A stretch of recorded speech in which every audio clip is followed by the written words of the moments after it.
আপনাদেরকে হতে হবে, হতে হবে কিনা? এই জন্য আল্লাহ বলবে, এই যে মানুষকে ভোট দিয়ে আলেমদের গ্রেফতার করে অন্যায়ভাবে মিথ্যা মামলা দিয়ে ইঞ্জেকশন দিয়ে মানুষকে মারছে এবং কি সৎকর্ম করার কারণে মিথ্যা মামলা দিয়ে তাদেরকে ফাঁসির কাছে চলেছে, এই যে সন্তানাধিকার আছে, কেউ বা স্বামী হারা হয়েছে, কেউ বা বাবা হারা হয়েছে, কেউ বা সন্তান হারা হয়েছে, এই যে অপরাধের গুনাহ এই পাহাড় আল্লাহ বলবে দিতে হবে না। তাহলে ভোটের গুরুত্ব আছে কিনা? আপনারা হয়তো মনে করেন যে ভোটের গুরুত্ব নাই। অবশ্যই ভোট একটা পবিত্র আমানত, এটা একটা সাক্ষী। এটা কি ভোট মানে কি? একটা সাক্ষী। কার পক্ষে সাক্ষী দিলাম, এই সাক্ষী পেয়ে সমর্থন পেয়ে যে ভালো কাজ করবে আপনি সওয়াব পাবেন, করে আপনি কি বলবেন? পাবে ভাগী হবেন। সূরা নিসা 85 নম্বর আয়াত করে দেখেন।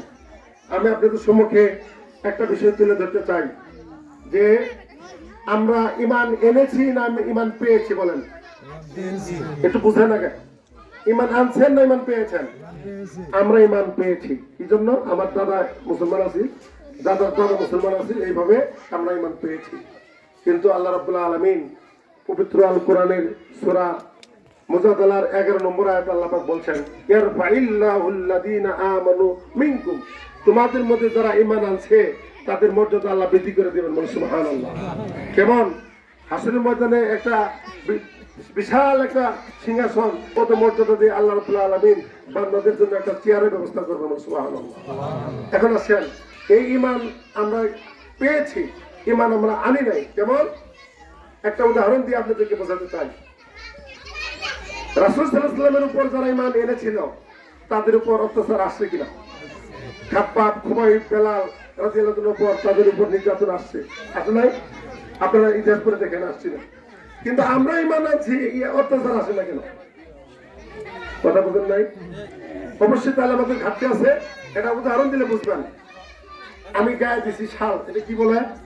কেউ বা চাদর বলে, আগলে মানুষ কয় কি? শাল।